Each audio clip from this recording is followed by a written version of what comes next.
Good day, good evening, brothers, sa aming mga na sumusunod sa programa na ito.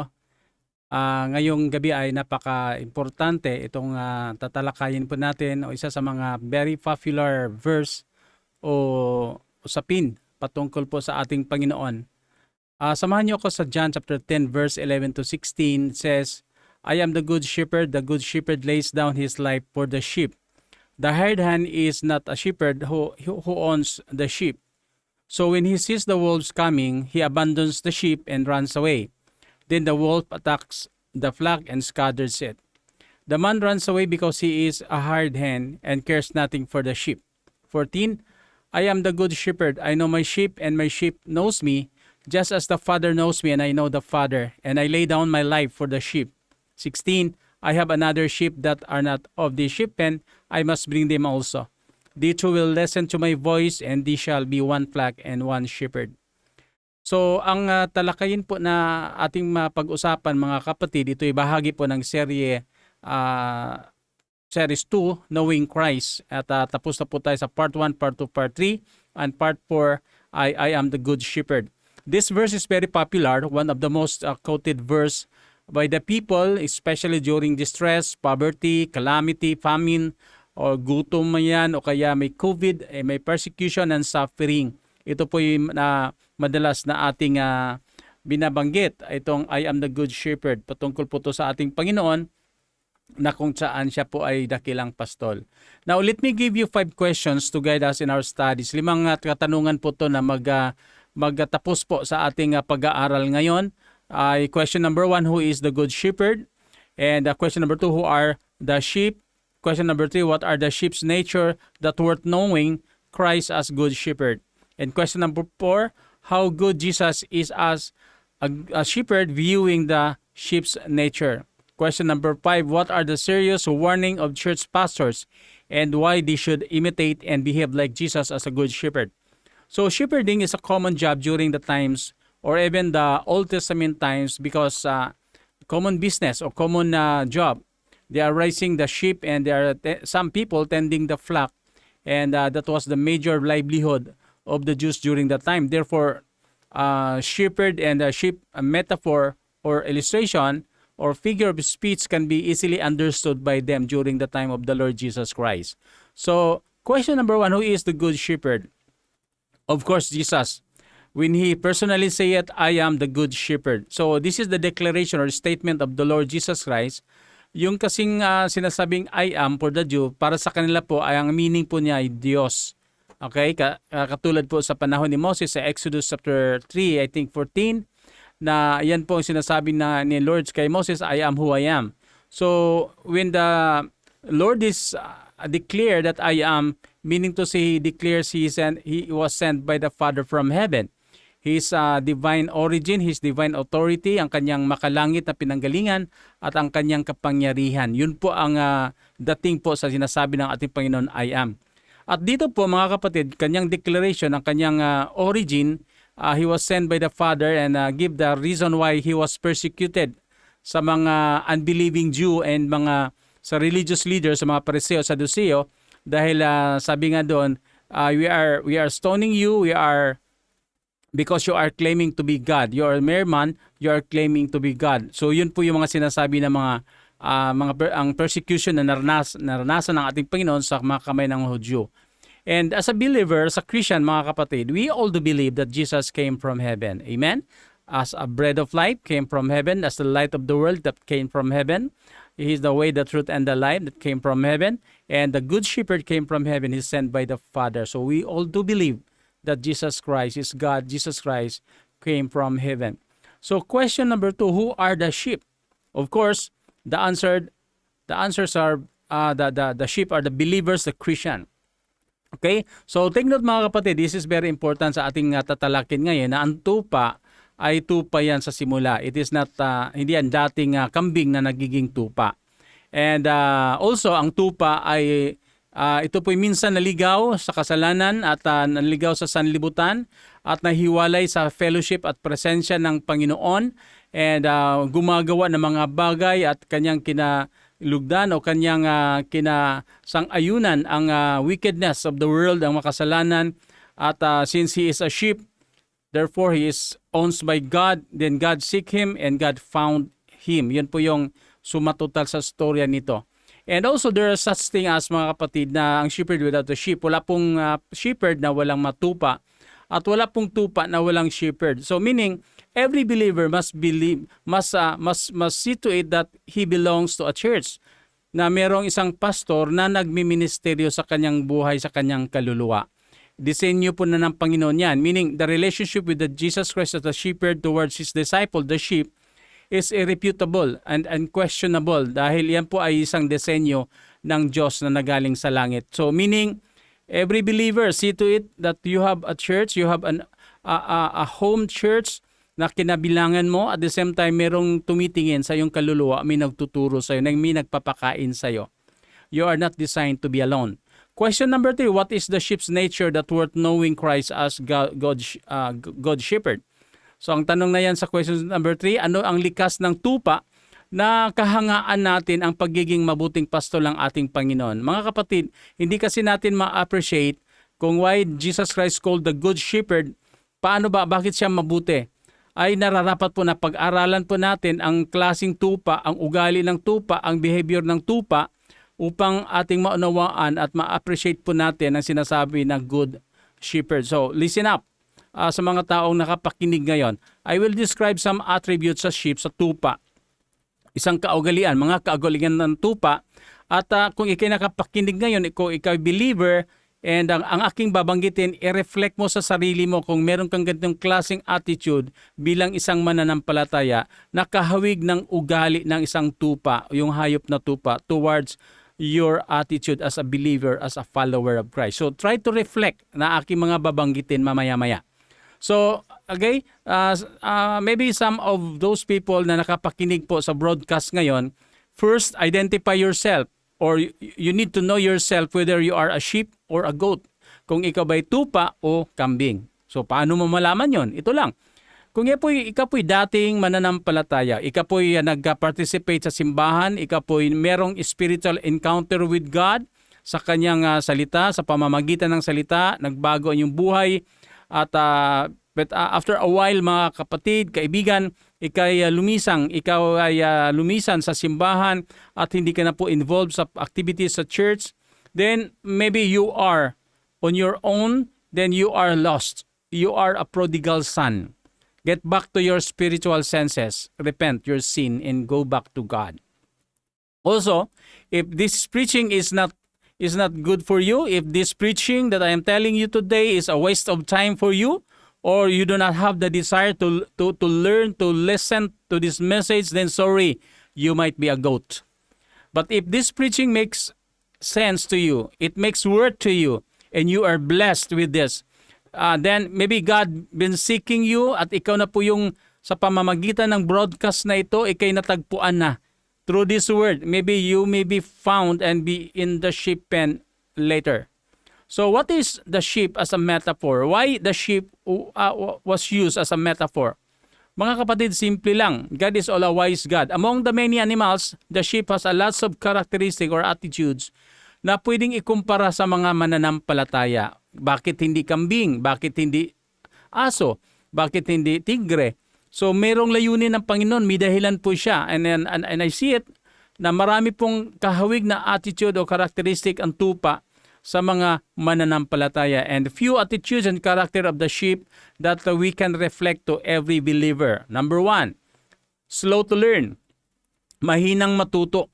So sa Hebrews 5:11-12, nandun din, it is hard to explain because you are slow to learn. Yan po yung sumusulat sa Hebrews. So, mga kapatid, among the many animals, marami tayong mga hayop na sa paligid po natin, mga wild animals man yan o mga domesticated animals, so tulad ng aso at pusa, ang tupa ay napakahirap pong paamuin. Hindi katulad ng aso, hindi katulad ng pusa, o leon man yan, o tigre man yan, elipante man yan, itong mga hayop na to ay madaling paamuin. And ito po yating makikita sa mga performance sa stage, sa mga circus na kung saan sila po nagpe-perform. And very seldom or di ka siguro makakita ng mga tupa na nagpe-perform sa stage. So mga kapatid, ang mga tupang hayop ay very irrational and very illogical. Meron nga po nagsasabi mga kapatid, nabasa ko lang din po na to, kung ang tupa ay nakakita ng tubig, ay naaaliw siya sa tubig at siya'y tumatalon kahit hindi alam niya na hindi siya marunong lumangoy. At marami pong mga tupa na namamatay, nalulunod, nalubog dahil sila po ay hindi marunong lumangoy. So, again, ano bang kaugalian nito na pwede nating i-reflect sa ating sarili sa mga mananampalataya? Okay, mga kapatid, minsan there are days na ang isang tao ay nagrepent sa kanyang kasalanan at nag-pledge po siya na ang kanyang buhay ay baguhin na. So crucial po to sa spiritual lives niya nung nag-umpisa po siya, and this person must grow in the faith sa pamamagitan ng pagtuturo ng salita ng Panginoon, because we do believe that faith comes from hearing the Word of God. Pero kung hindi po to siya sa umpisa, hindi po siya mapasubo o mapapakain o mapakanig ng salita ng Panginoon, malaki pong tendency na ito po'y mawawala lang din. Sa umpisa, malakas, masigasig, pero pagdating sa dulo na hindi matuturuan ay nawawala na din po siya sa simbahan. So yun po, slow to learn. So kailangan po natin mga kapatid na talagang mga pastor, ang mga leaders dapat maturuan ang bawat mananampalataya. Sa Hebrews 5:14-6-1, therefore let us leave the elementary teaching about Christ and go on to maturity. So merong aspiration, merong desire, merong advice that every believer sa mga mananampalataya, although you are slow to learn, you then basically, and very fundamental po itong turo nito that we need to go on to maturity. So yan po mga kapatid. Again, yan po, maging aware po tayo na slow learner pa din po tayo. Okay? So kung slow learner po tayo, so teaching is very crucial to every believers, lalo na sa mga bago sa pananampalataya. Dahil po may verse po sa Biblia, sa Genesis chapter 3 verse 1-4, sabi doon, the serpent was more crafty. Ibig sabihin ng crafty, siya po'y magaling, siya po'y wise. Okay? Then, in fact, yung serpent na yun sa Garden of Eden, sabi niya, did God really say you must not eat from any tree in the garden? So, nagkakampon siya ng confusion. Nagbigay po siya ng mga statement na para ang si Eva ay ma-confuse doon sa utos ng Panginoon. So, ganyan po ang trick po ni Satan, mga kapatid. Sabi din sa verse 4, you will not surely die. The serpent said to the woman, for God knows that when you eat of it, your eyes will be open and you will be like God, knowing good and evil. So mga kapatid, ang pinapakita ko lang dito kung gaano ka crafty, gaano ka wise ang diablo, ang si Satan. And nandito ka, you are slow learner. So mahirap mga kapatid kung ang isang tao, ang isang mananampalataya ay hindi magbababad sa salita ng Panginoon. Never underestimate Satan. Siya po umpisa ay papasok yan ang kanyang paa at malalaman mo na lang yan ay pumapasok na sa kabuuan mong buhay. Satan is very crafty, he is wise, and you need to be aware. Believer, you need to be aware na tayo po hindi madaling mabiktima. So, basically, tayo po yung nakakita ng mga evangelistic crusade. May mga altar call na ginagawa. People come up on the altar, responded the message, then umiiyak, kumahagulhol dahil nakikita po niya yung lalim ng kanyang kasalanan at nanghihingi po siya ng kapatawaran sa kanyang kasalanan. At nanghihingi po siya ng sa mercy o habag ng Diyos na siya patawarin. At sa pagkatapos po dyan, nag-pledge po siya sa Panginoon na not to do it again. Yan po yung pangako, yan po yung umpisa. And at the start of sa kanyang buhay, ay naging passionate po siya sa paglilingkod ng Panginoon. May first love po siya sa Panginoon at masigasig po siya. Pero saan na po yung mga tao na yun ngayon? Marami pong nawawala na sa ating simbahan. Marami pa pong hindi na nananampalataya. So umpisa napakalakas maging masigasig, and most of them gone astray. They were lost again in this worldliness. So Revelations 2:4-6, mga kapatid, it is a reminder for us all that sabi doon ng Panginoon, you have forsaken your first love. Remember the height from which you have fallen. Repent and do things you did at first. So every believers, kung tayo po'y nang lalamig, nang hihina, nawawala sa pananampalataya at wala ng kasigasigan, this is a reminder sa Revelations 2:4. Sabi niya, you have forsaken your first love. Nung panahon na ikapoy nabighani sa ating Panginoon, nabighani sa kanyang salita, na nagtungo, na nagdala sa iyo sa pagsisisi sa kasalanan, balikan mo po yun.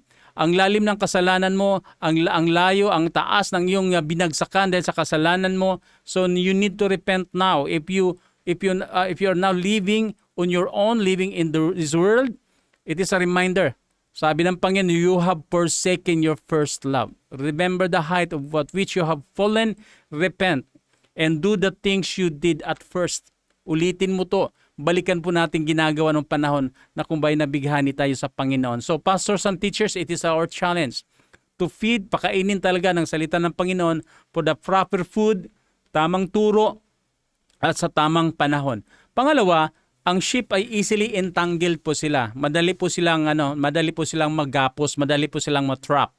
So sabi po sa talata na yon, if they have escaped from the corruption of the world by knowing our Lord and Savior Jesus Christ, and again entangled in it and overcome, they are worse off at the end than they were at the beginning. So mga kapatid, ganito po. Marami po mga mananampalataya, naglilingkod sa Panginoon, na-entrap na naman, na-entangled na naman, natali na naman sa kasalanan, natali sa bisyo, natali sa kasinungalingan, natali sa sarili niyang mundo.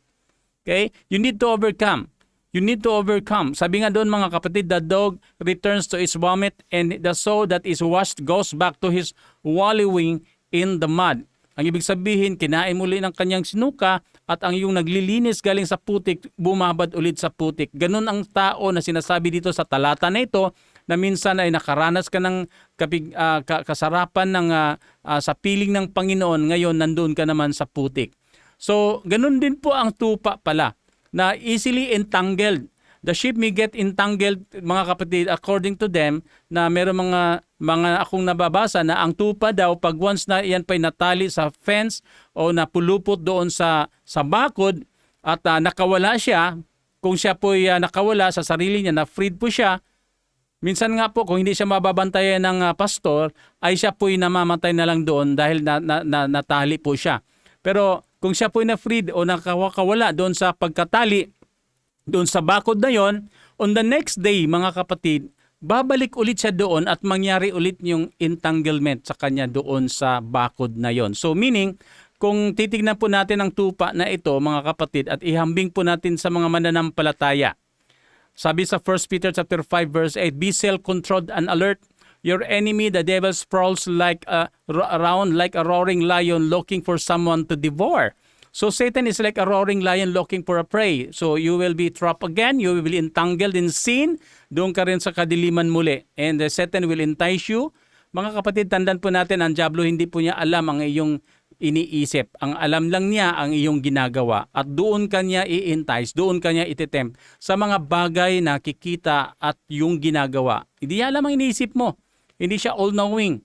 So, kung alam mo na malakas ka sa pakikisama sa mga lasinggero na mga kaibigan mo, alabay, malayo-layo ka na. Magiging wise ka. Okay? Magiging wise ka. So, again, Satan is like a roaring lion. Kung alam mo na mahina ka sa sugal, huwag ka nang dumaan malapit sa sabungan. Huwag ka nang dumaan malapit sa madyungan o sa tongitan.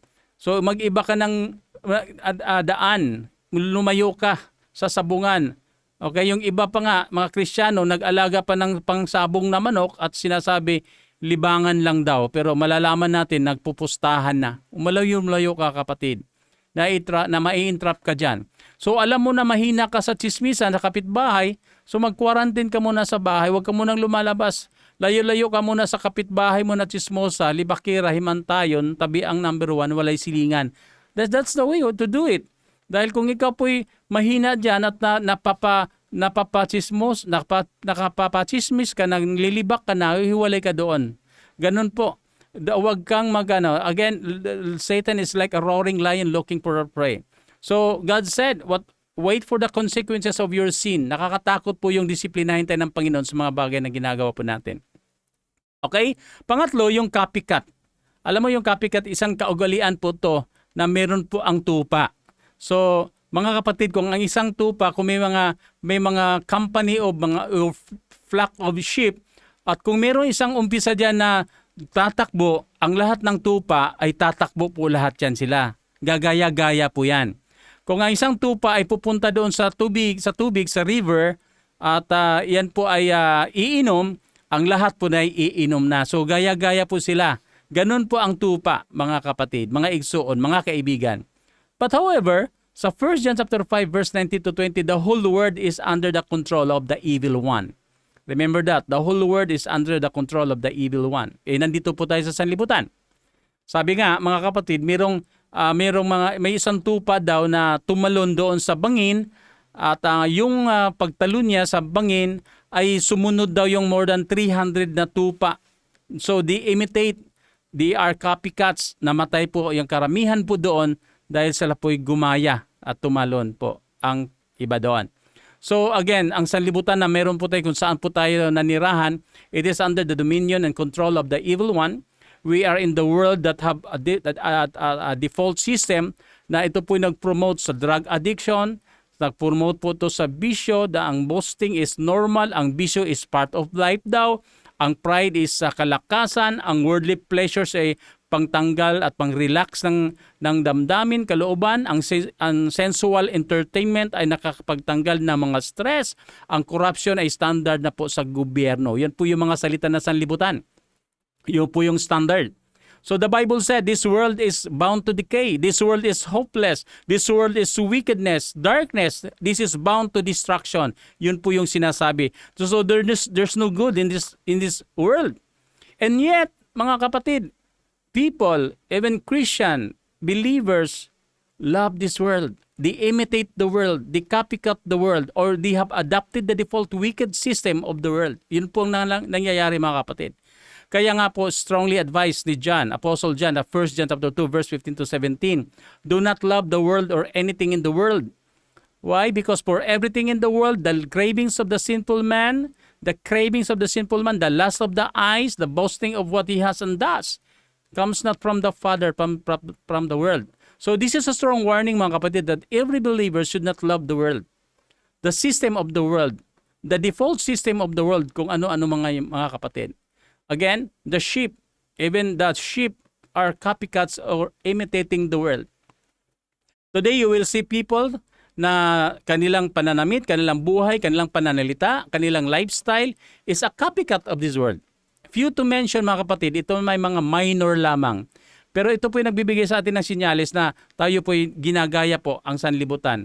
Dati-rati pag may punit po ang pantalon, ayan po yung tinatahi ng mga magulang dahil may punit po sa tuhod. Pero ngayon, yung pantalon na maayos, pinupunit po dahil style po ng sanlibutan. Diba na iba na po. Dati-rati, ang nagtitina po ng buhok ay mga matatanda lang po yung lalaki, matatandang babae, tinitinaan po yung buhok nila. Pero ngayon mga kapatid, mga teenager, 15 years old, 16 years old, na iba na. Kinakopya po nilang sanlibutan. Gaya-gaya po sila. Amen. So formerly, ang tato ay nakakatakot po pag nakakita ka ng tao na may tato. Isipin po niya dati na yan po ay galing sa kulungan, galing sa bilibid, lumalayo po ang tao. Pero ngayon, pag may tattoo ka, wow, sikat ka, social status yan, dagdag pogi yan, pride yan, at masakit kasi yan kung nagpapatato ka. Dahil medyo may boasting, may dating ang pag may tattoo ka. I don't know, if it is an art or something na pagpakilala ka, I don't know. Pero yan po mga kapatid, sinasabi ko lang na dati-rate ay kinakatakutan ang may tattoo, ngayon ay ginagaya yung may mga tato. Amen. So, ganda ng sanlibutan. People were fanatics of TikTok, sa Facebook. Even they show them in front of the camera and post it in their page, in their walls sa Facebook. Pero napakahirap pong ang tao na mag-text at mag-talk doon sa Word of God on camera. Kaya bibihira po yon sa mga Kristiyano na medyo malalim-lalim na. Pero bakit ang dali nilang mag-TikTok? Pero ang mag-text and talk sa Word of God sa camera ay hindi magagawa. So mas ginaya po yung TikTok kaysa text and talk sa Word of God. So people simply copycat of this world. And so with Christians, mga kapatid. Kaya be aware, believers. What you see in this world is a copycat of what you see in yourselves. Kung anong nakikita mo sa sarili mo, baka kopya-kopya yan. Ang mga salita na nanggagaling sa labi natin, mga expression natin, ang ating mga statement, ang ating mga declaration sa ating mga labi, maybe it is a copycat of the world. What the world tells you, yan po yung sinasabi po natin. Your lifestyle, yung gawi mo ngayon, maybe it is a copycat of the world. Mga kapatid, I am not saying that all in this world ay masama. Pero sana tignan po natin ang mga bagay na hindi po ito makaapekto sa ating personality, hindi po ito makaapekto sa ating Christian testimony sa Panginoon na tayo'y mananampalataya, hindi po ito makaapekto sa ating relasyon sa ating Panginoon, mga bagay na kinukopya po natin. It means you are worldly or lovers in the word. Kung tayo po'y nakaapekto sa personality natin, ang ginagawa natin, na pagkopya natin sa libutan, o ang ating sisira ang testimony natin sa pagkopya-kopya o nagresulta sa pagkasira ng relasyon natin sa Panginoon. So, do what is pleasing to God. Do what is eternal and do what makes God happy. Yan po sana, mga kapatid. So, again, pang-apat, ang tupa ay self-centered. Pagising pa sa umaga, kakain na yan, iinom na yan. Wala siyang iniisip whole day. Kanyang kakainin ang para sa kanyang tiyan. Makasarili po siya. Hindi po niya tinitignan kung init ang sikat ng araw, ang ulan. Hindi niya tinitignan ang kapwa niyang mga tupa na kanyang kasama. Hindi niya tinitignan yung bangin na kanyang tatahakin, ang putik na kanyang tatahakin, ang mga bato na kanyang pupuntahan, ang daan papunta doon sa grass, papunta doon sa stream of water, as long as siya po'y makakain. Sarili lang po kanyang inatupag. So the sheep wants to be filled up and be satisfied for himself only. Ang tawag po natin yan, self-centeredness. Marami po tayo mga ganon, mga taong kilala po natin, ang iniisip po niya ay sarili lang po niya. So itong kaugalian ng tupa, mga kapatid, natatawa din po ako dahil talagang totoo naman. Maraming tao ngayon, unbelievers at saka mga believers, sometimes meron po tayong self-centeredness. Tinitingnan lang po natin ang sarili po natin, anong ating mga pabor na makakuha natin sa ating kapwa mananampalataya, ano ang ating ma-please ang ating sarili, at mas mahirapan po tayong gumawa ng mga bagay, magbigay para sa kapwa, at iniisip po natin ang para sa kapwa. Bihira po yun ganun, mga kapatid. But again, it is a great warning for us the believers. It is good to think, to feel other people sa kanilang mga hinaing at tumulong sa ibang tao. Yan po, maiwasan po natin yung self-centeredness. Actually, sa Matthew 16:24-26 says, when Jesus said to his disciples, if anyone would come after me, he must deny himself. See? Because the people nowadays, during that time, ay kanyang lahat ng kanya ay para sa kanyang sarili. So, if you want to be a disciple of Christ, you need to deny yourself. Okay? Do not be selfish. Sabi po ng Panginoon. 2 Timothy, for example, 3:1-4, but mark this. There will be terrible times in the last days. The people will be lovers of themselves and not lovers of God. So ano yon? Lovers of themselves. Mahal lang sarili. Doon dating daw ang panahon sa last days. Ang kapanahonan po natin na ang mga tao ay lovers of themselves. Mahal lang kanilang sarili at hindi po sa lovers of God. Mga kapatid, kaibigan sa nakapakinig ngayon, ang pinakamasama na hadlang sa paglilingkod sa Panginoon, ang problema ng mga mananampalataya ay hindi po yung sanlibutan. Okay? Hindi po yung kahirapan sa buhay, hindi po yung walang kang trabaho, wala kang negosyo, hindi po yung mga masasamang tao na sa paligid mo. Ang masama po na problema sa isang kapwa mananampalataya ay ang kanyang sarili. Sarili po niya.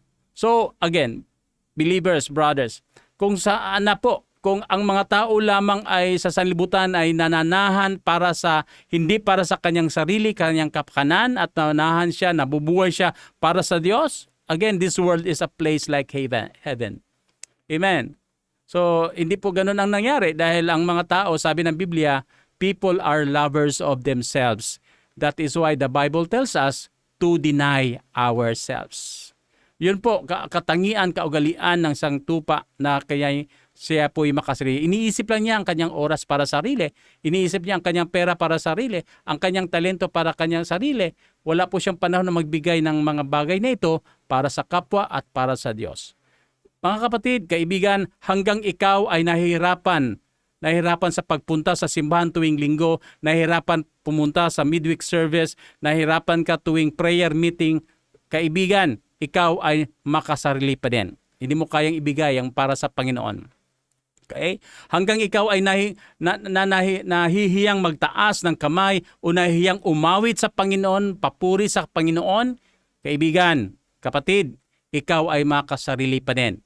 Hanggang ikaw ay nasasaktan sa pagbibigay ng financial support sa simbahan, mabigat ang iyong kalooban sa pag-abot ng financial support, kaibigan, ikaw ay makasarili pa din.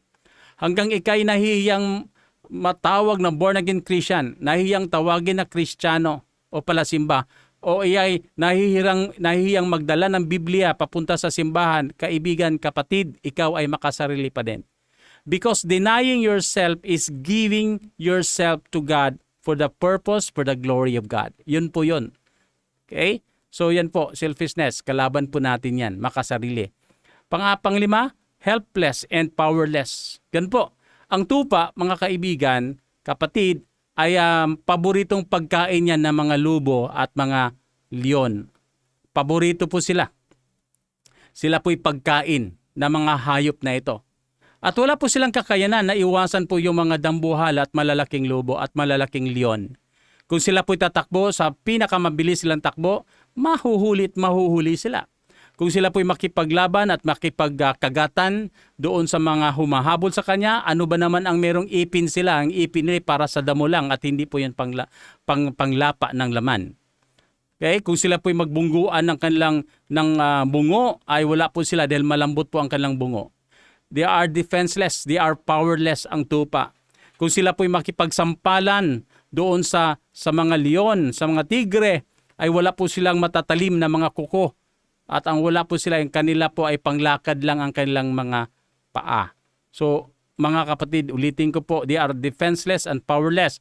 Ganun po ang katangian ng isang tupa. So, they are easily harassed.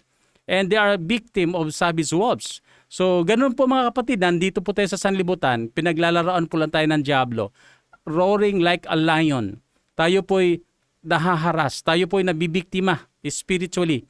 Sa Matthew 9:35-38, when they saw that the crowd had compassion on them, sabi ng Panginoon, they were harassed and helpless like the sheep without a shepherd. See, in this text mga kapatid, it tells us that a sheep always needs a shepherd. Pangalagaan po tayo sa maling turo, sa mga deceptions ng diablo, sa mga makamundo at mga madilim na mga gawain ng kalaban.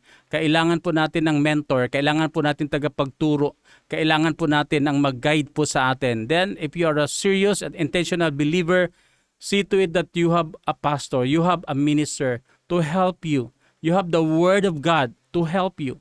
Christian, we are like a sheep, it is like just walking around the jungle, mga kapatid, kung saan nandyan po yung mga hayop na sa paligid natin. Nandyan po yung lust of the flesh. Nandyan po yung lust of the eyes.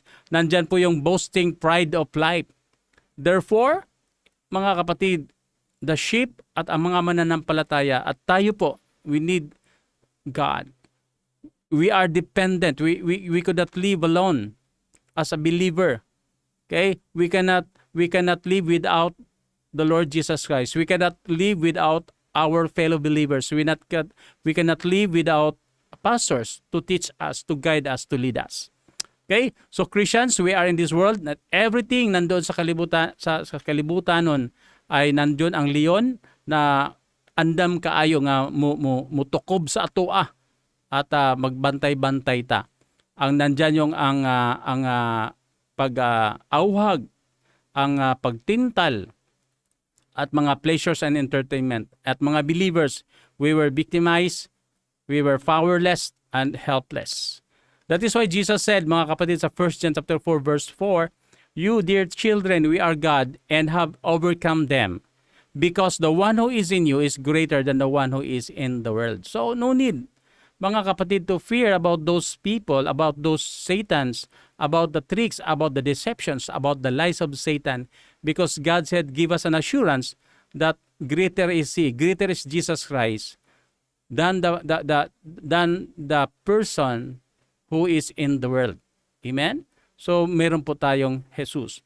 So, mga kapatid, yung sheep easily lost. The sheep is easily lost. Because of the weaknesses, the sheep nature such as slow to learn, copycat, easily entangled, hopeless, and powerless, therefore the sheep or the believers is easily lost. Naliligaw kadalasan. Mas madali po tayong naligaw. So the sheep never knows where he is. Hindi po alam niya kung saan na siya, saan po hanggang sa kasalukuyan, saan siya galing at saan siya papunta. Dahil siya po'y na-deceive, siya po'y the lost, siya po'y gone to the point of no return. Marami po mga kapatid nakikita po niyan, mga Kristiyano dati na naglilingkod sa Panginoon, maalab sa Panginoon. Ngayon napakatigas na po nilang pabalikin. Amen. At kung meron pang hindi natawag ang ating Panginoon, kasi sabi ng Panginoon, I have another sheep not yet in my sheep pen, marami po mga tao ngayon na hindi pa nakarana sa grasya o sa kaligtasan ng ating Panginoon, ngunit siya po ay tukoy na tupa ng ating Panginoon. Okay? Ang salita lamang ng Panginoon ay magpapalapit sa Kanya. Nandyan po sila sa paligid natin. Sila po yung imi-mission po natin. Sila po dapat makapakinig ng salita ng Panginoon dahil sabi ng Panginoon, my sheep listen to my voice. The moment na makapakinig sila sa salita ng Panginoon, sila po yung magsisisi, sila po yung manumbalik sa piling ng ating Panginoon. Kung meron man nakapakinig ngayon, kung ikaw man isang tao na nabibighani sa salita ng Panginoon ngayon, na ikaw ay tupa at nananahan muna ngayon sa kadiliman, sa kasinungalingan, sa kasalanan, mga kapatid, kaibigan, sa nakapakinig, baka ikaw ang tupa at ikaw po ay tinawag ng ating Panginoon. Baka ikay naliligaw lamang. Nandito sa pamamagitan ng salita ng Panginoon, ikaw po'y tinawag at ikaw po'y dapat magsisisi sa kasalanan mo at ang Diyos ay nag-aantay para sa atin. So that is why Jesus said, He came to seek and to save the lost. Sa Luke chapter 19 verse 10, for the Son of Man came to seek and to save what was lost. So, again, please be refrain from falling in sin again. Always remember that it is very hard, very difficult to stand up again for the Lord. Napakahirap po na minsan ay naliligaw na po tayo, nababad sa kasalanan dati natin ginagawa, hindi na ginagawa. Mga kapatid, po, sana po maintindihan po natin na wala pong intensyon ang dyablo sa buhay natin. Kapwa mananampalataya, makinig po kayo. Ang kanyang intensyon upang tayo tumigil sa paglilingkod ng Panginoon, upang tayo tumigil sa magpuri ng ating Panginoon, upang tayo tumigil sa pagmimisyon, upang tayo tumigil sa pag-awit at pagpupuri sa ating Panginoon. Ganun ang kanyang misyon. So be watchful because days are evil. Satan's mission is to destroy your relationship with God, to destroy the relationship with your spouse, sa asawa mo, sa kaibigan mo, relationship with your kids and your neighbors. Yan po ang kanyang pakay. So, it is a challenge to us all. Sa mga nakapakinig ngayon, tanong ko po, ikaw ba'y tupa o ika'y kambing?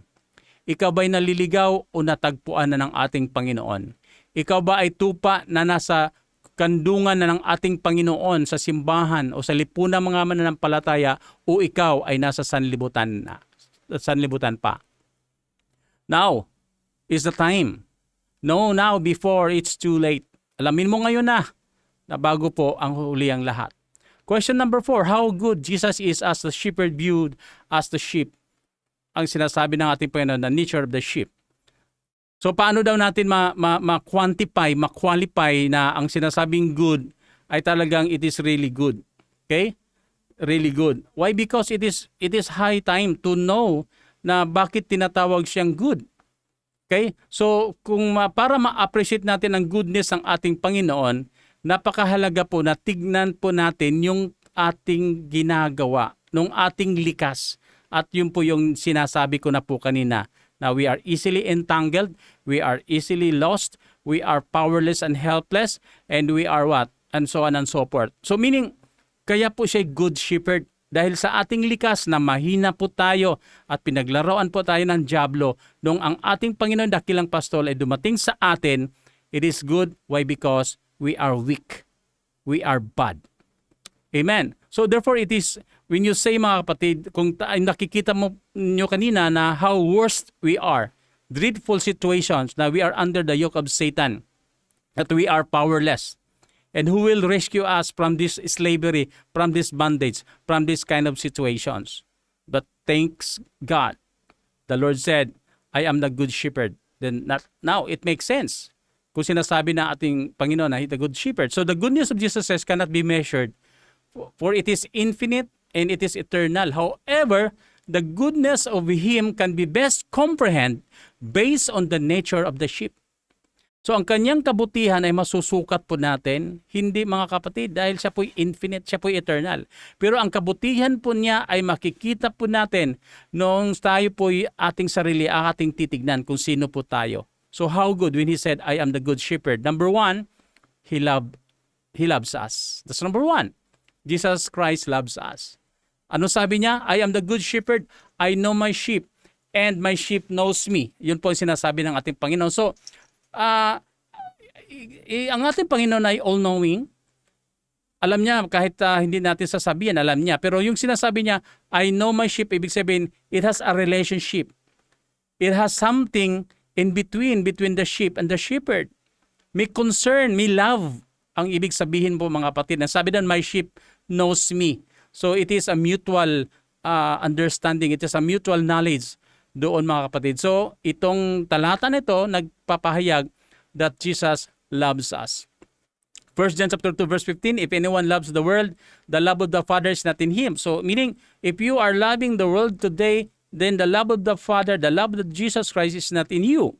Pero kung tayo yung lumisang na sa sanlibutan, lumalis na si sistema ng sanlibutan, hindi na po tayo copycat sa sanlibutan, hindi na po tayo na entangled in sin sa sanlibutan, hindi na tayo na lost sa sanlibutan, then mga kapatid, hindi na po natin mahalin ang sanlibutan dahil ang pag-ibig ng Diyos ay sumasa atin.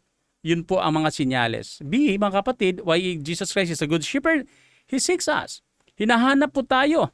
Sabi nga natin, ang tupa, hindi niya alam kung saan siya pupunta, saan siya galing, hindi niya alam kung saan siya ngayon. But again, the nature, the goodness of Jesus Christ, He seeks us. Hindi po natin hinahanap ang pastor, hindi na po hinahanap ang Panginoon. Tayo po'y natagpuan sa lilim ng kasalanan, sa lilim ng sumpa ng Panginoon, sa lilim po ng kadiliman, nandoon po tayo natagpuan tayo ng ating Panginoon. Dahil ito po'y, sabi doon, He came to seek and to save the lost. 1 Peter 2:25, for we are all like sheep going astray, but now you have returned to the shepherd and overseer of the soul, no other than Jesus Christ. Pangatlo, He redeems us. Sabi na He redeems us. Tinubos po tayo because we are under the bondage of Satan, under the dominion of Satan, is slavery of sin. Ay wala makakawala doon because you're unable to save yourself, to free yourself. And you need to pay the penalty, mga kapatid. Then the Lord said, the good shepherd lays down his life for the sheep. Siya po'y namatay sa cross para tayo matubos, mga kapatid. 1 Peter chapter 1, verse 1, 18 to 19, sabi doon, we redeem from the empty way of life handed down to you from the forefathers, but with the precious blood of Christ, a lamb without blemish. Ganun pong pag-ibig ang kanyang pinapakita. Tinubos po tayo. Pangapat, He gathers us. Mga kapatid. Kaya nga, sabi doon sa John 10:11, I have another sheep that hath not yet in my sheep pen, and I must bring them also, that you will listen to my voice. Ibig sabihin, pinagkaisa po tayo. Mga kapatid, tayo po'y iba-iba ang buhay po natin. Tayo po'y iba-iba ang ating lokasyon, iba-iba po ang ating pinanggalingan, ang ating buhay, iba-iba po tayo. Pero sa isang simbahan, ginagathered po tayo ng Panginoon. Pinagkakaisa po tayo ng Panginoon. Nandito po na tayo sa body of Christ. It is a reality, mga kapatid, na ang sabi ng Panginoon, I have another sheep, not of the sheep, and I must bring them also. Meaning to say, there is what? Uniting gathering of the believers. Kaya nga po, mga kapatid, ang simbahan ay napakahalaga, napaka-importante sa mga seryosong mga mananampalataya. Kung maghanap ka ng simbahan, hanapin mo na yung simbahan na makatulong sa iyo. Kung ikaw po'y Christian at wala pang simbahan, maghanap ka ng simbahan because you are not designed to be alone in this world. You are helpless, you are powerless. You are Satan roaring like a lion, walang magtuturo, walang magtutulong sa iyo. You need an assembly of believers, you need a congregation, you need to have a meeting fellowship with believers. You need a church or you need a flock na pagsasamahan mo. You are not designed to be alone. Matthew 23:37, I have longed to gather you together, children together as a hen gathers his chicks under his wings. Ganun po ang sinasabi ng Panginoon. May proteksyon, may pagkalinga, at may pag-alala. Now, the fifth one, I cared for us. He cared for us. Sabi doon, sa talata kanina, He is a hard hand and cares nothing for the sheep. The Lord cares for us. The good shepherd cares for us because the hard hand, so when He sees the wolves coming, He abandons the sheep. Sabi sa talata, and He runs away, then the wolf attacks and flocks, and the flock and scatters it, mga kapatid. But the good shepherd cares for the sheep. May mga maling turo, may mga maling doktrina sa paligid po, kinakalinga ka, inaalagaan ka, parang ikay para ikay mabusog sa salita ng Panginoon. May mga pagkain hinahanda na magandang na preaching para ikay matuto, ikay lumakas, at ikay lumago. So the good shepherd never abandons the sheep in times of trouble. Pinapanalangin ka, pinoproteksyonan ka. So look at Jesus Christ, mga kapatid, nung siya po'y papanik na sa langit. Sabi niya, He will give you another counselor to be you forever, the Spirit of truth. So siyang pagpanik sa langit, iniwanan tayo ng counselor, the Holy Spirit. And sabi na sa 18, I will not leave you an orphan. Ganun po siyang pagkalinga. Then si Pedro, for example, mga kapatid, nung si Pedro ay bumabalik na sa kanyang gawi at umalis na po siya sa gawain ng Panginoon, pinuntahan niya, kinoconfront niya si Pedro, sabi niya, Peter, do you love me? Jesus said, and si Peter, sabi ni Peter, yes Lord, I love you. At ang sabi ng ating Panginoon Jesus, take care of my sheep. So ganun, mga kapatid. Si Pedro ay nagumpisa dahil sa purpose to take care of the sheep. So it is indeed very important, mga kapatid, na ang simbahan ay mahalaga, ang kalinga sa bawat tupa ay mahalaga. So seryosohin po natin yung pagiging Kristiyano po natin. You need to belong to a church. The sixth one is that He owns us. Inangkin po tayo sa great shepherd ng ating Panginoon. Sabi doon, the hired hand is not the shepherd who owns the sheep. The shepherd owns the sheep. So inangkin po tayo ng ating Panginoon, ng Diyos. Now it is God who makes with us and you stand firm in Christ. He anointed us, set His seals of ownership on us, and put His Spirit in our hearts and a deposit guaranteeing what is to come. See how God protected us, how God owns us. Paano? He anointed us. And siniset po sinilyuhan po tayo as ownership. Alam mo, mga kapatid, yung hayop, yung baka, kalabaw, pag yan ay sasakay sa barko, minamarkahan po yan. Minamarkahan, sinisilyuhan po yan. Ownership. Ito ay RBC. Ang pag-aari po ng baka na ito ay si Ramir Villarico Sibedo. May mga tanda po yan. So ganun po ang pagtanda ng Panginoon. Ownership. And He put His Spirit in our hearts as a deposit guaranteeing what is to come. Brothers, assurance of salvation. Ganun po ang pag-angkin ng ating Panginoon. Ulitin ko po, wala pong kambing naging tupa. Ang tupa ay tupa mula sa simula. So, the last question is, what are the serious warnings of a church pastors and why we should imitate and behave like Jesus as a good shepherd? Mga kapatid, ito po, mahalaga po to dahil ang ating Panginoon nasa langit na po. Inatasan po ang mga pastor sa isang trabaho na katulad ng ginagawa ng ating Panginoon. Bagamat hindi natin malangpasan o malamangan ang ating Panginoon, but then, sabi sa Ephesians chapter 4, verse 11 to 12, it was He who gave us some to be apostles, some to be prophets, some to be evangelists, and some to be pastors and teachers to prepare God's people for the works of service. So, it is the Lord Jesus Christ who, assigned. It is the Lord who apportioned us. It is the Lord who designated pastors, apostles. So this is a divine calling sa mga pastor. It is a position initiated by God, originated by God from above. And believers, kung ikaw po'y mananampalataya, mi pastor, you owe a prayer, a support, and encouragement and appreciation of your pastor. Kanang pastor nimo karon maunay gikan sa Ginoo, gipili na para sa imuha. Pasalamatan mo ang iyong pastor na siya po'y binigay, siya po'y dinidiligitan ng trabaho na ikaw po mag-benefit at sa body of Christ. So, have you imagined a church without a pastor? Napakahirap intindihin, unawain. Dahil ang pastor ay may mga tupa. So, a genuine pastor, therefore, it is God who is always God, was the one who gave you for us pastors. Praise God. Well, wala pong mga kardinal, wala pong mga pari na binabanggit po dyan, kundi pastors. Pero may mga assuming pastors, may mga pretenders na pastors, may mga hired hand na pastors. But again, since it is not from God, then it is genuine at it will not prevail. Mga kapatid, very quickly mga kapatid, itong mga offices na to, apostles, evangelists, ay binabanggit po nating Panginoon. Remember, Jesus Christ is a great apostles and a great high priest. Hebrews 3:1-2, Jesus the apostles and high priest. See, ibig sabihin, ginagampanan ng ating Panginoon ang great to be apostles and a high priest. Jesus Christ is a great prophet. Sa Luke chapter 7:16, a great prophet has appeared among us, they said. So yan po.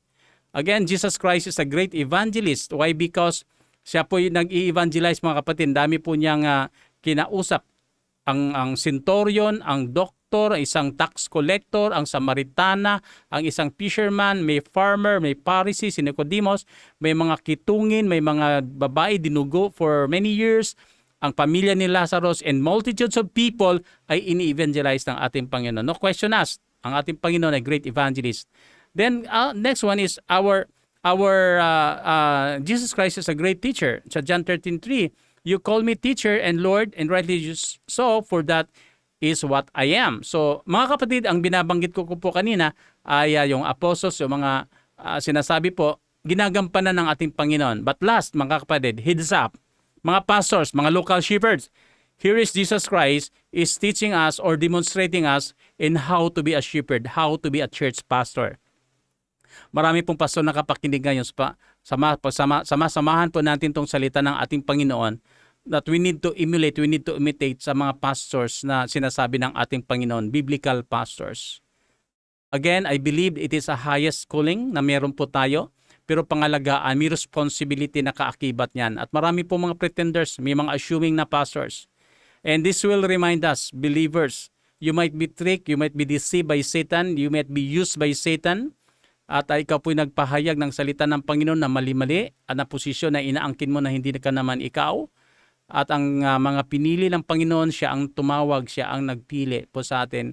Therefore, pastors is a divine position na binigay ng ating Panginoon at walang pong taong manglilingang, wala pong tao na mag-orchestrate.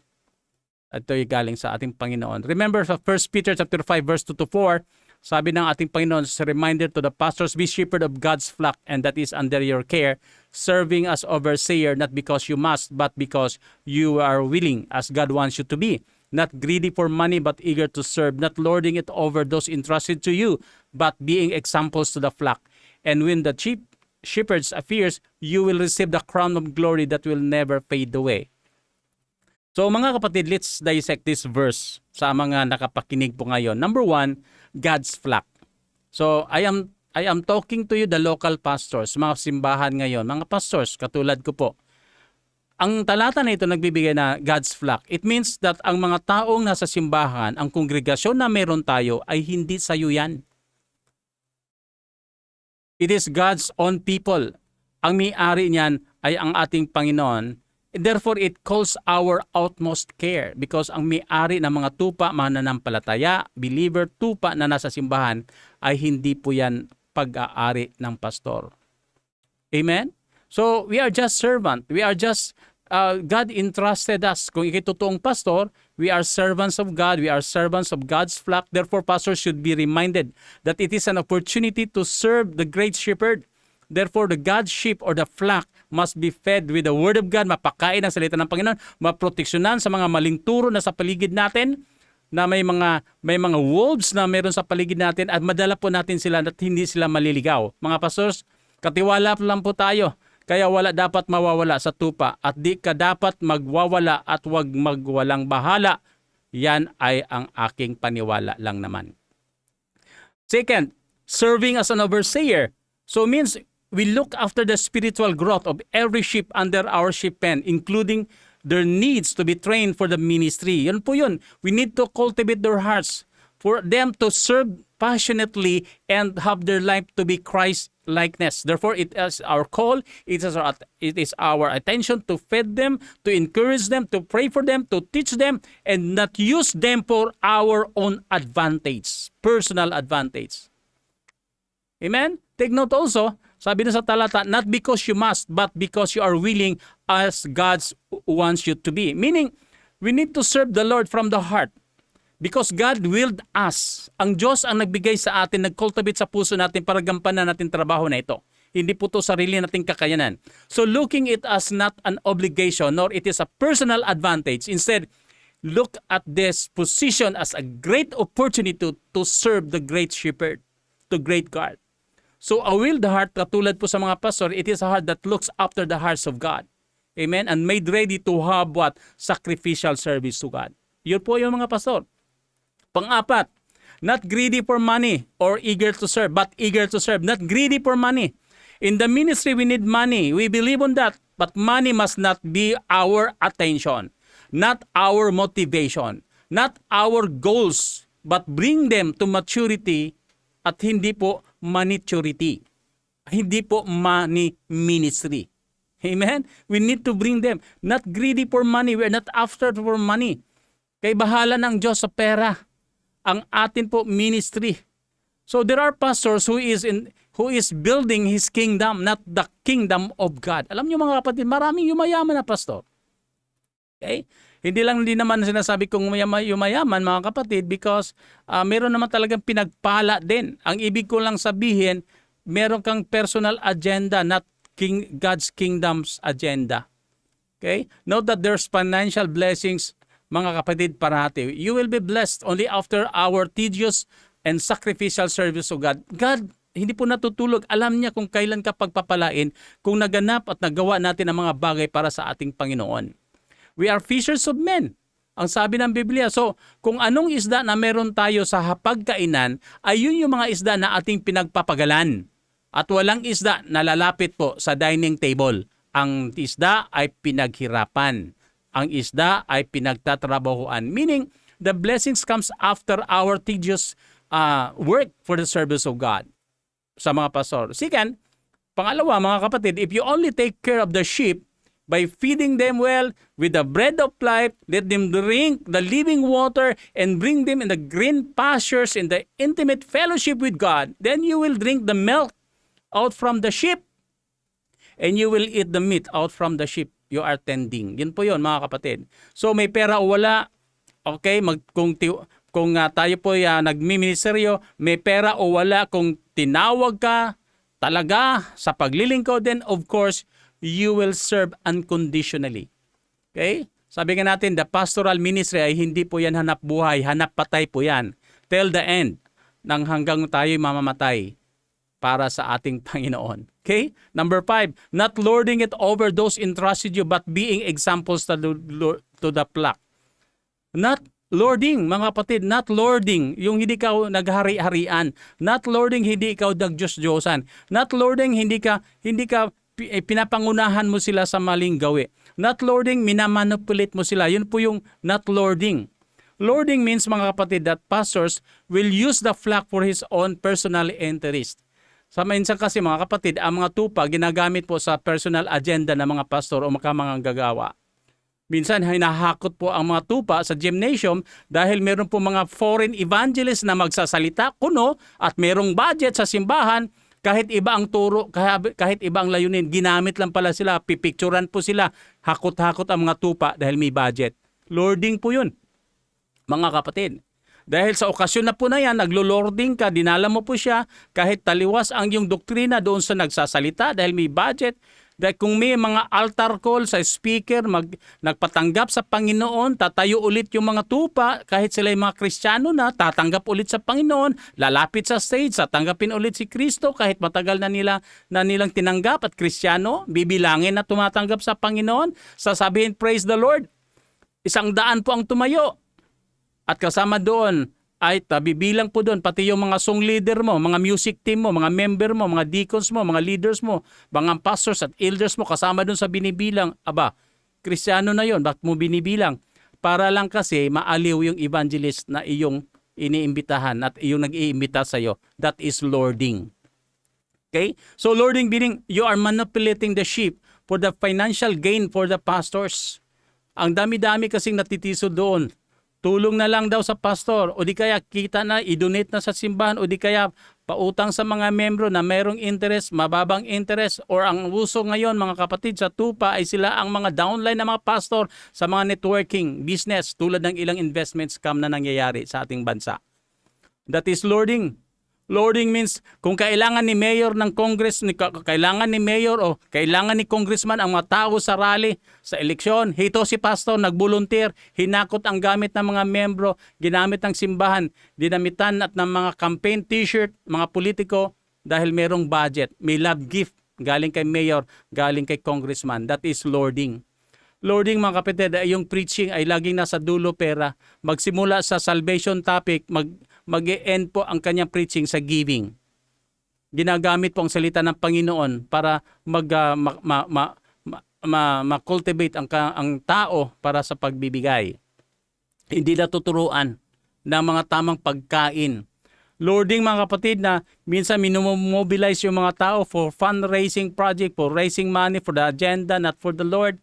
And God knows that the heart of every person. Meaning, they can manipulate people by using the scriptures to drive their selfish interest to produce money. The real job of the pastors are what? Evangelism, discipleship, caring, maturing, baptizing, communion, singing, fellowshipping, visitation, mission, worship, strengthening, leading, equipping, preaching, and seek first the kingdom of God. And blessing and the supports will follow, mga kapatid, mga kaibigan, if the real job in the ministry will be done. Amen? So if you crave materially, then instead you will lose because others will left the church for extra unwanted baggage. Amen. So, number 6, sa talata na aking binabasa kanina, and when the chief shepherd, who is that? Jesus Christ. And when the chief shepherd appears, you will receive the crown of glory that will never fade away. Amen. So, meaning, everything is for the Lord, for His glory, for His agenda, for His purpose, for His plan, at bahala na ang ating Panginoon pagkatapos ng lahat-lahat na nagawa natin. Okay? But negatively, mga kapatid, even today, okay, the world will judge us. Kaya nga, minsan nakakalungkot po, marami po mga tao, no, mga unbelievers. Okay? Tinatawag po sa munisipyo si pastor, ang tawag po nila, oy, nandito na naman si pastor solicitation. Nandito naman si pastor donation. Nandito naman si pastor livelihood. Masama po pakinggan sa tenga. Okay? Minsan po, meron po mga pastor, mga drug courier dito sa Bilibid. Okay, mga drug courier, nagdadala ng drugs sa duga. I don't know kung totoo po sila. I hope na hindi sila totoong pastor. Mayroong sa mga solemnizing officer na pastor, may lisensya sa pagkakasal, nasa gilid lang City Hall. Kung wala si mayor, busy si mayor, pumunta na lang sa solemnizing officer, nasa gilid ng City Hall. Okay? Kinakasal kahit hindi niya miyembro. Kinakasal kahit hindi mananampalataya. Kinakasal dahil nagmamadali. Mag-abroad, kailangan maikasal. Basta lang merong bayad, merong love gift. Ganun ba ang ating trabaho? Okay, pera na lang ba ang ating titignan? Marami man, meron dyan. May kilala po ako na dito sa amin, sa Munting Lupa. Okay, solemnizing officer. Pastors capitalize the congregation for his own agenda, for political agenda, or for personal agenda. So if you want to serve really the people and the countrymen, then be a good pastor. And one soul converted and na naging disciple, it will result maging law-abiding citizen yan, and it will really work how for the lost. Kung tayo po ay mag-contribute sa country, huwag ka nang tumakbo ng kapitan o mayor, pastor. Ay mag-disciple na lang po tayo. Ang isang kaluluwa na nung balik sa Panginoon, di nabawasan po ang sakit sa ulo ng ating gobyerno. Amen? Huwag na nating dagdagan pa ang mga dumadaming senador, congressman, barangay captain na hanggang ngayon nagagawa pa rin ng batas pero hindi pa rin sa kagagawa ng batas. May senador gumawa ng batas. Merong local government na batas, merong Senate bill na ginagawa. Pero habang gumagawa ng batas, dumadami ang batas, dumadami din naman ang mga korte, dumadami ang mga jail, dumadami ang mga rehabilitation center, dumadami ang pangangailangan ng pulis. So if only na magdagdag sana ng simbahan at magdagdag ng pastor, baka baliktad po. Kukunti na lang yung korte na ating mga persecution court, mga jail, kukunti lang dahil marami na pong simbahan. Instead of putting up some jail, mga rehabilitation, ay di magdagdag na sana simbahan. Yun na lang sana ang kontribusyon ng mga pastor sa lipunan natin. So pastor, the success of our ministry is not based on how much, how long, and how hard you did it. But if someone you disciple now doing your job that is praiseworthy and a success of a pastors, it will lighten our job because someone will now be doing our job. Hindi na po tayo nahirapan. So, if there are believers here today na wala pang pastor, so kung wala ka pang pastor na ngayon naghahanap ka, look for a pastor who have a passion of teaching and believing sa mga believers. Okay? So kung may mga pastor kayo na tamad magturo, tamad mag-preach, o tamad mag-aral, ay huwag ka doon. Punta ka doon sa mga tamang aral na mahilig magturo at seryoso sa pagtuturo. This is the way. join, work, support, pray, and died for that pastor kung may makikita ka. He might be around your corner.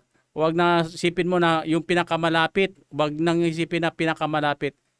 Huwag yun. Yung pinakamalapit sa turo ng Panginoon. Yung pinakamalapit sa piling ng Diyos. Okay? Kahit yan malayo, pero malapit yan ang turo, malapit po sa piling ng ating Panginoon. So brothers, salamat po sa pakikinig. Ang topic po natin ay am a good shepherd. May question po tayong tinatalakay at sana po naintindihan na napakinggan po natin.